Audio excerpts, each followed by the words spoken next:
Hello, everyone. Good morning, West Coast. Good afternoon, Central US and East Coast and most of Latin America.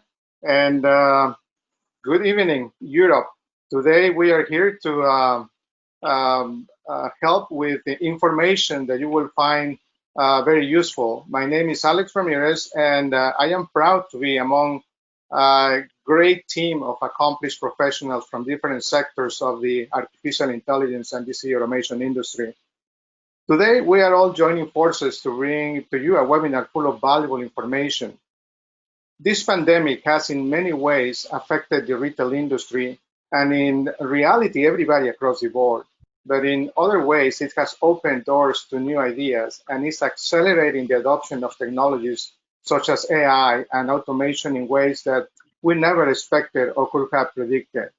For the next 40 minutes or so, we will review subjects such as how the recent e-commerce surge is impacting retail distribution operations, how digital transformation and AI-driven technology will help retail companies quickly adjust their sourcing and distribution strategy, cut costs, and maximize profits, how the latest technological advancements in AI and DC automation are bringing about a new generation of solutions that were not possible just a few years ago. I will introduce each member of the panel quickly and let them say hello as well. I will start with Azita Martin. She is the General Manager for Artificial Intelligence for Retail and CPG at Nvidia, and she leads the global go-to-market strategy for Nvidia's retail and CPG verticals. She advises senior executives on the best practices of leveraging AI to improve operations and identify new revenue streams. Her team is responsible for building the ecosystem of AI solutions for retailers to help their customers gain a competitive advantage through artificial intelligence. Azita, welcome. You are joining us over the phone. We had some issues with communications, but we are very happy to have you here. Thank you, Alex. It's great to be here. And I will try to share the screen so everybody can see.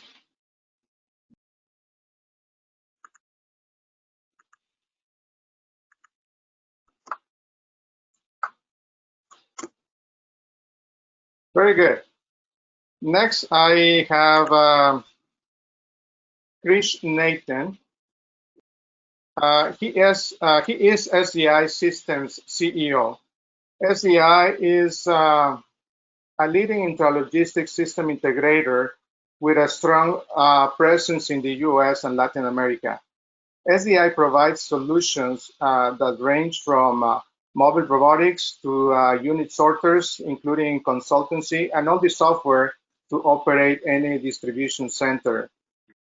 Krish, we are very happy to have you here. Welcome to this webinar.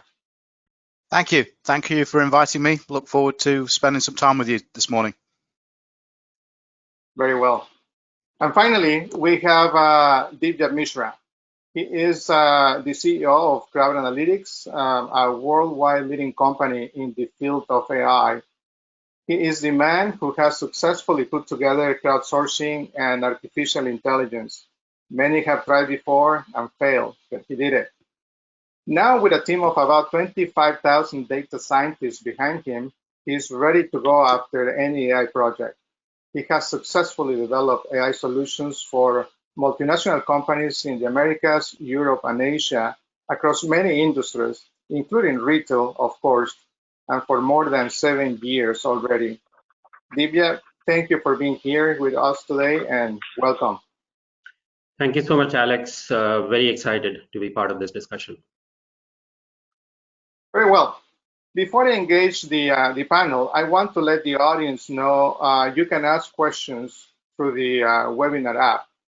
We will be happy to consider them, and if we, for some reason, do not have the time to discuss your particular question, we promise you we will send you the answer by email. So please feel free to type your question at any time. Also, I will be polling the audience a couple of times, and one of them is right now. So you will see the question and just click on the option that is more relevant to you. So let me do that quickly.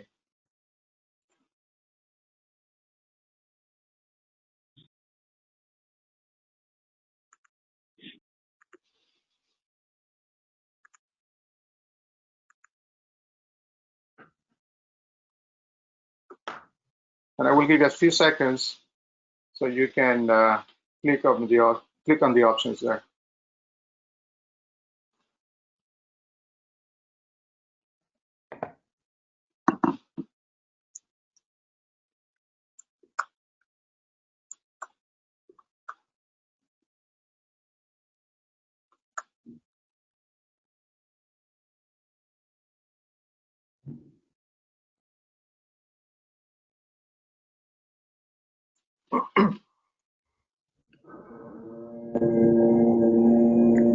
Okay, I'm going to stop the poll now.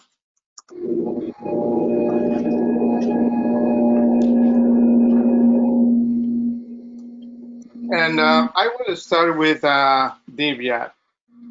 As we know, online retail has suddenly surged during the pandemic to the point that most retailers are struggling to meet the demand and are looking to quickly automate systems, scale fast, and become more agile. What, in your opinion, are the top challenges that retailers need to address right away to meet the new increased demands of online retail? Thanks, Alex. Based on our experience with other retailers, I think there are three aspects that need immediate attention. The first is around making products discoverable. It might sound very simple, but it's very common that you go to an e-commerce site, the product may exist, but it's very hard to find. Now, part of the reason for that is the data that you get from suppliers is in a certain format. Onboarding that data into a structured format that fits into a client's product catalog and into their PIM and MDM systems takes a lot of manual effort most of the time. So getting that data structured into a form that it's searchable, when someone searches for a blue striped shirt on an apparel website, it's important that the search engine has the information that blue is a color, striped is a pattern, and shirt is a product type. Now, for it to have that information, for that information to be accurately populated is extremely important. Otherwise, you may have the product in your inventory, but it'll never sell. That's number one. Number two is around having the right assortment, right? A lot of the retailers that primarily sell in physical stores and are having to suddenly think about online don't always realize that the assortment that you need online is very different from what you need in physical stores. You're no longer competing with the store down the road or in the mall that that your store is in. You're now competing with another tab on the same browser, right? It's very easy for retailers, for any consumer, to just open another tab, go to Amazon, go to other websites, and get what they were looking for. So unless you have a larger assortment, and usually what we've noticed is the assortments in online stores tend to be at least 10 times that in physical stores. You're not going to satisfy a consumer that's browsing across different stores. So having the right assortment, understanding where the gaps are is the second most important thing. And the third, of course, where frankly, because of the stress companies are facing, and I'm sure Krish is going to talk a lot about this, is around fulfillment.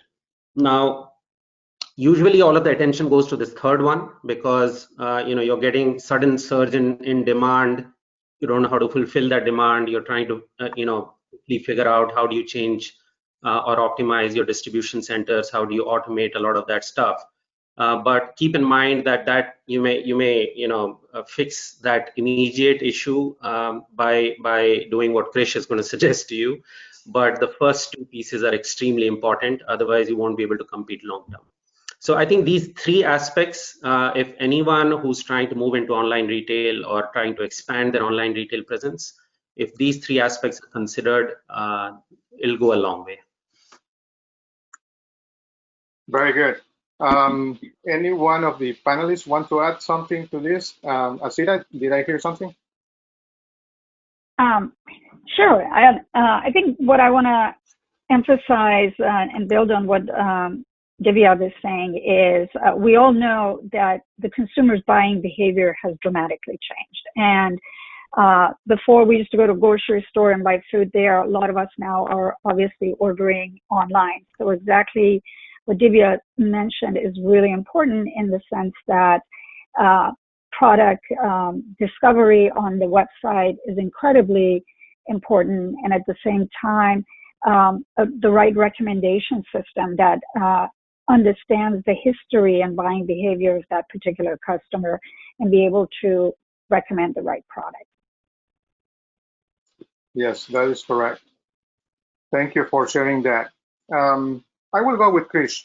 Krish, the pandemic has been a tough lesson for many companies across a variety of industries. But interestingly, e-commerce sales have actually experienced a growth never before seen for some companies in the retail industry. This has put a stress on their supply chain and distribution centers as well. From your point of view, should retail companies consider this situation to be temporary, or should they consider a long-term strategy, their e-commerce distribution? Yeah, thanks for the question, Alex. Look, from my perspective and everything we're seeing from our customers, the increase in demand has been exponential. Just to reiterate what you said, that the store demand has gone down dramatically in some instances to zero for many months. The demand for that product is still there, and so the demand for that product is now satisfied through an online channel of some kind. And to the question with respect to is it going to change back?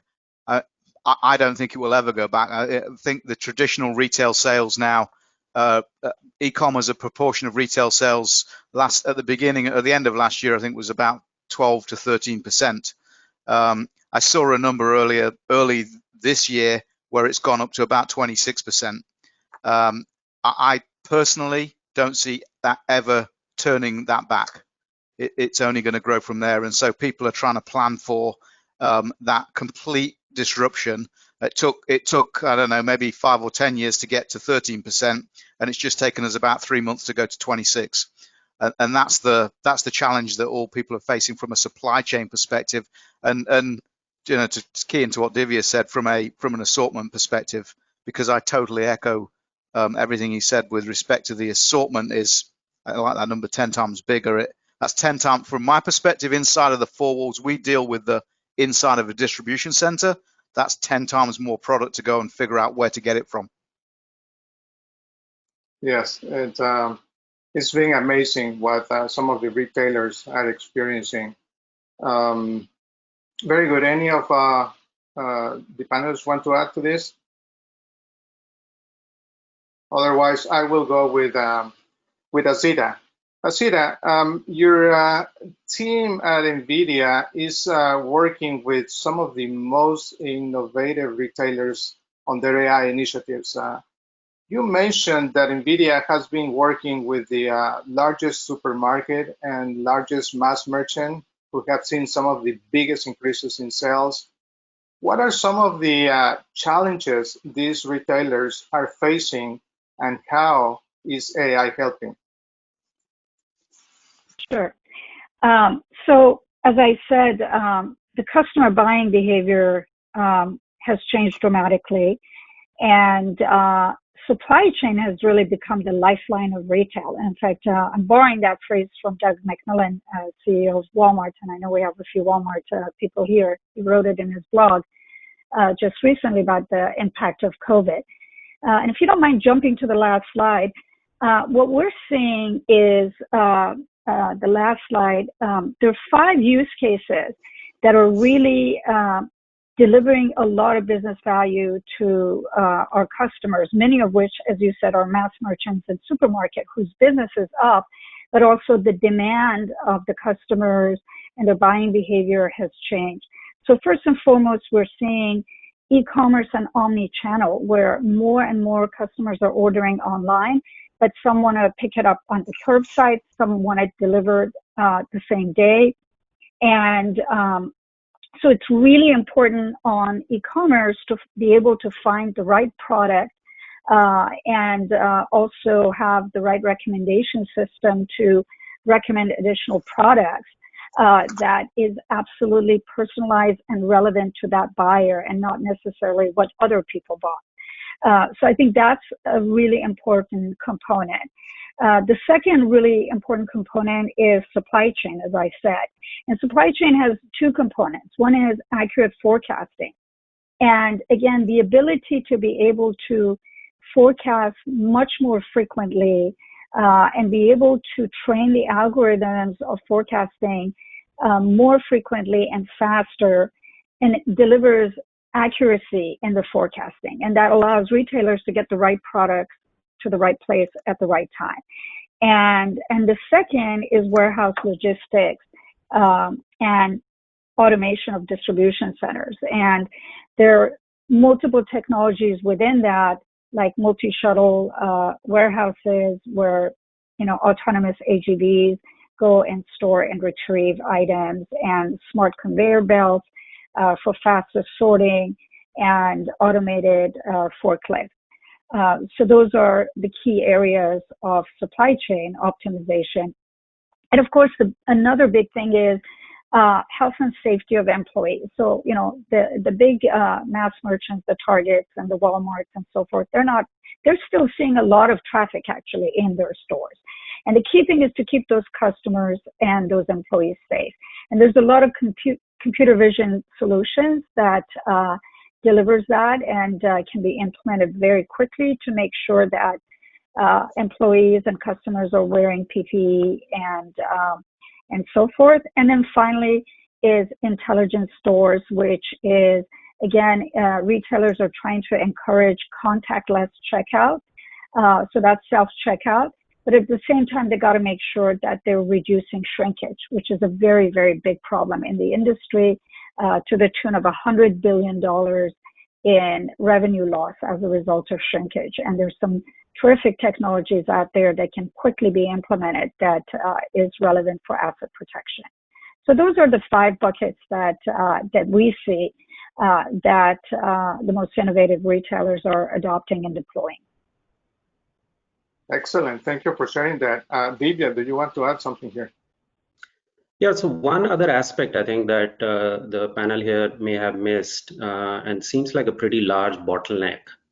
We get a lot of retailers wanting this is around merchandising itself. You know, merchants, their roles have changed. A merchant, you know, just because of the same reason that assortments have gone up 10 times, which changes the way distribution is done, it also changes the role of a merchandising manager. Every week, a merchant has to go through terabytes of data or, you know, large reports to figure out what are the 4 or 5 or 10 actions they need to take this week. To, you know, maybe talk to a vendor, do some sort of inventory planning, you know, figure out what products are selling more, what are selling less. Those actions are not always straightforward. And so AI is one option here to help sort of prioritize what actions these merchants should be taking on a daily basis on the categories, on the product types, on the collections that they are currently managing. And that's another area where automation can help. Otherwise, it's very hard to suddenly change from managing 300 SKUs to 3,000 SKUs and knowing what to do, you know, at that scale. So that's another aspect that needs to be kept in mind. Yeah. Yes, and that brings me to Krish. Krish, fulfillment is probably the biggest of the bottlenecks mentioned by Divyabh. I know that you guys focus primarily on that. Can you share a few recent examples of what you've seen in the apparel and other industries in terms of shift in consumer demand and how you are helping retailers cope with the same? Yeah, sure. Yeah, just to go back to, I just did want to comment on what Azita mentioned, those sort of buckets. I think the two that stuck out for me is buying behavior. I mean, we're not really in that space, but an interesting story. This morning, I sat with my 8-year-old daughter, and I said, "I'm just going to I'll order this. We could order it online or go to the store on Saturday and pick it up." And she said, "Well, why don't we order it online and pick it up on Saturday?" So in terms of the original question, is it changing back or just buying behavior to Zeta's absolutely revolutionized? And the next, as we know, we're older. The next generation coming through are all going to be adopting that. So there is no turning back. And I just thought that was so. It didn't even occur to me this morning. It was just so buying behavior entirely changed. And then what we do is we're focused on DC automation. So the sort of fifth pillar of the boxes that are there on the screen, automation inside of the distribution center, which really is driving the key for it is flexibility because the SKU assortment's gone up so much, speed because the buying behavior has changed so much, i.e. I don't want it in 3 days. I want it in the same few hours or next day or whatever that may be. So speed and accuracy. And so accuracy in DC automation, traditional DC automation, fulfilling a store, we would always say, you want to get it right 99% of the time, but you're sending it to the store. So maybe if you send the wrong T-shirt, it's not the end of the world. Try sending that to the consumer. It's the accuracy demand has gone from probably 99.5% to 100 and something percent. The demand is just exponential because every single error is a complaint or a loss. To go to loss prevention, right? You either lose it because they're not calling you and telling you sent them to, or they're calling you and complaining because you sent them the wrong thing. So every single error is an issue. So that demands on that's really what's driving DC automation is those three pillars. And sorry, to recent examples, every one of our customer base is specialty apparel, and every single one of them is challenged with that increase in e-com, expanding e-com by expanding the capability of picking by deploying automation. And frankly, the other challenge that they're all facing is some high percentage of that product comes back. 20, 30, 50%, whatever you want to be. But that also has a massive demand on the automation inside of the four walls of that distribution center. Wow, that is definitely very, very interesting. Let's move on with Azita. Azita, as you and I were discussing before the call, most folks still think of GPUs when they think of Nvidia. You had mentioned that Nvidia is a lot more than that, and it should be viewed more as an AI platform and enabler of AI solutions. Could you expand more on what you mean by that and how you work with companies like CrowdANALYTIX to help retailers to be more agile? Sure, absolutely. So NVIDIA is an accelerated computing company, and most people know us for our GPUs and for our gaming, right? I'm sure there's some gamers on this call. And that was the core of our business, right? But our enterprise business is high performance computing and AI, which has just hit the same revenue as our graphics business.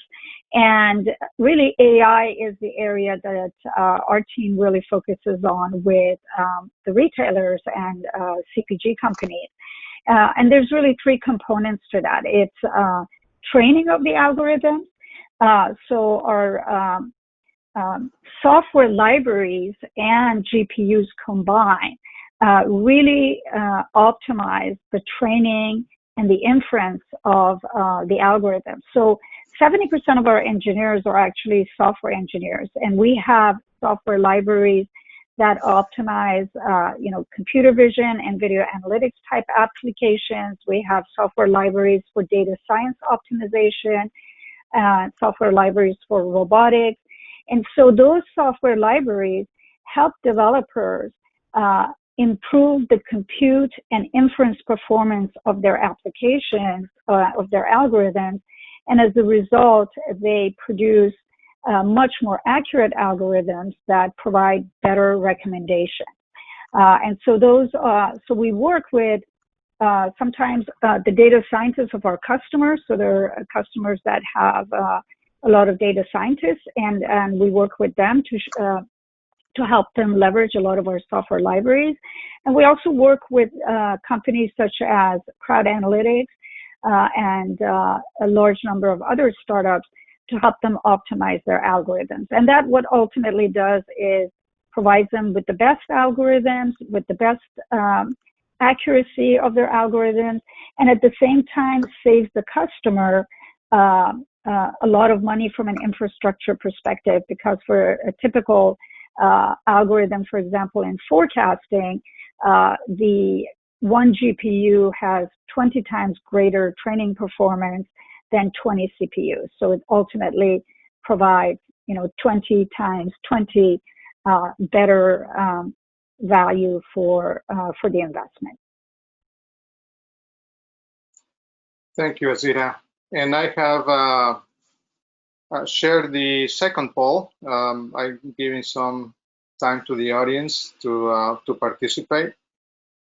And then I will close the poll to come to the last stretch of this webinar.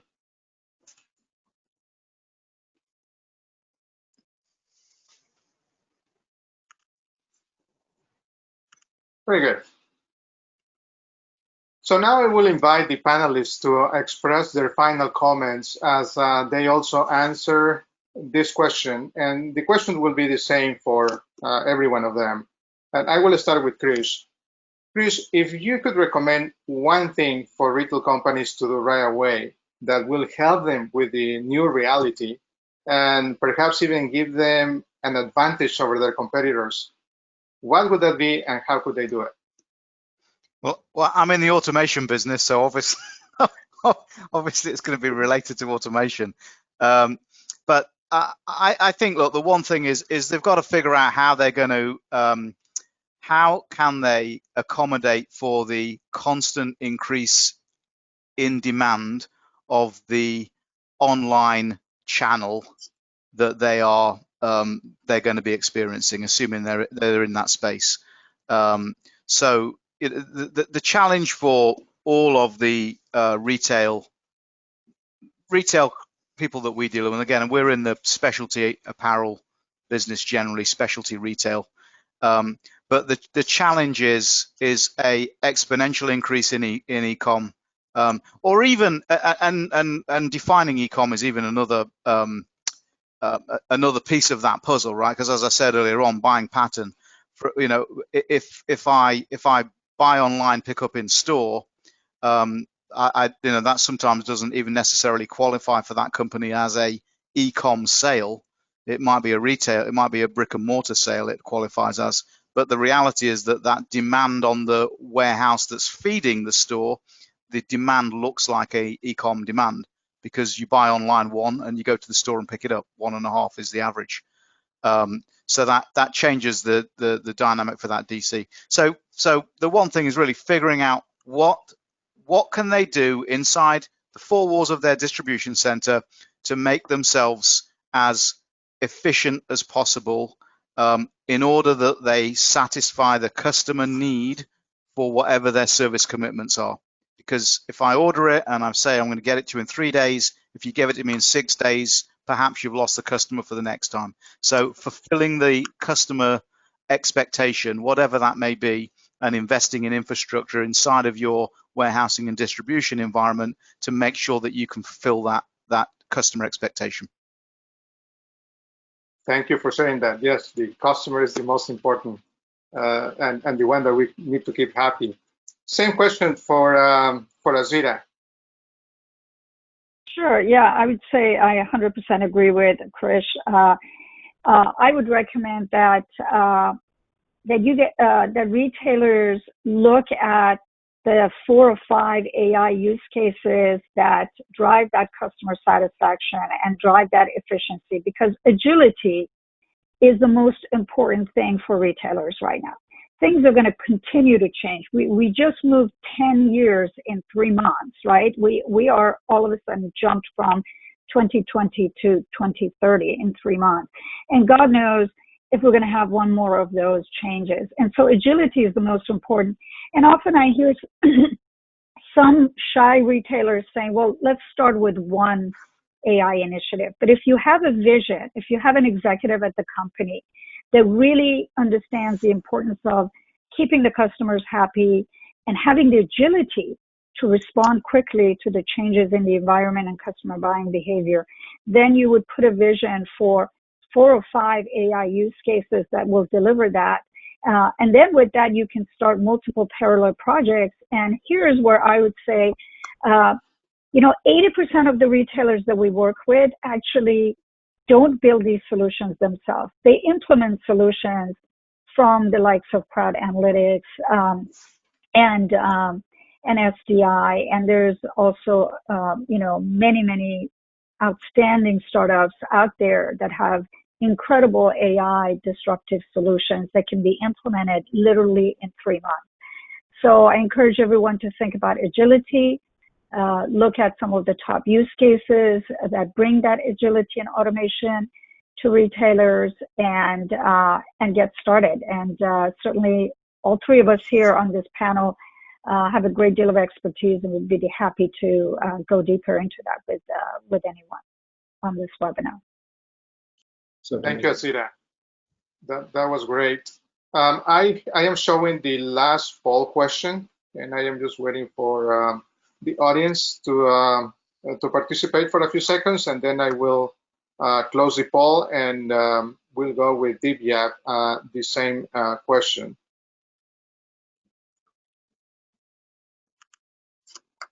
Okay, Divyabh, the same question for you.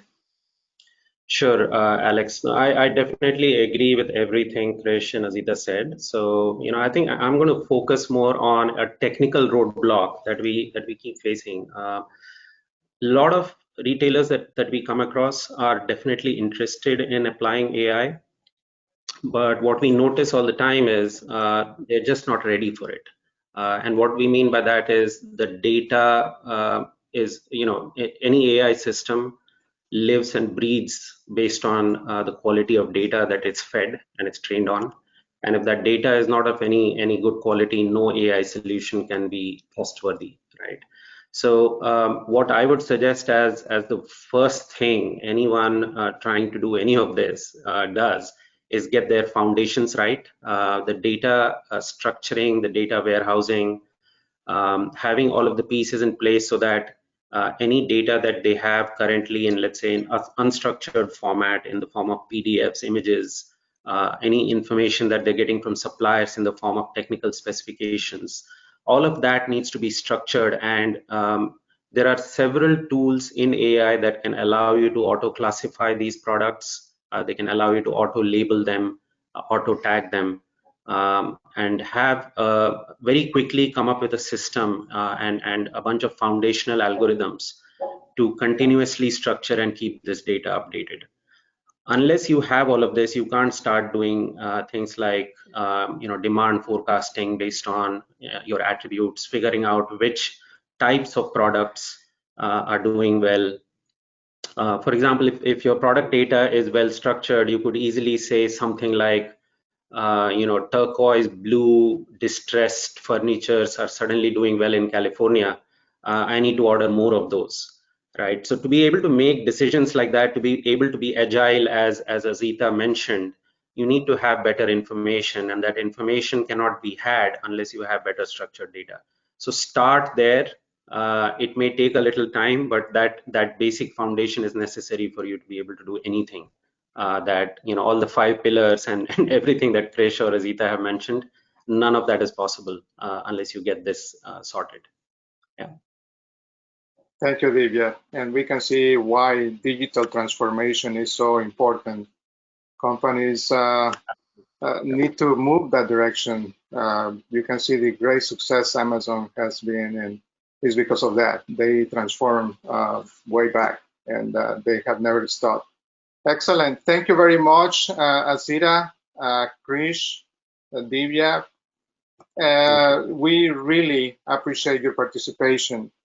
Also, our thanks to all who attended this webinar.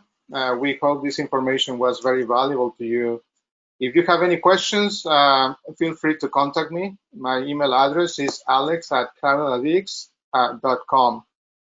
We will answer some questions by email. We have run out of time already, but thank you for being here, and we will see you next time. Goodbye. Thank you. Thank you. Thanks So much. Peter, Divya, Alex, thank you.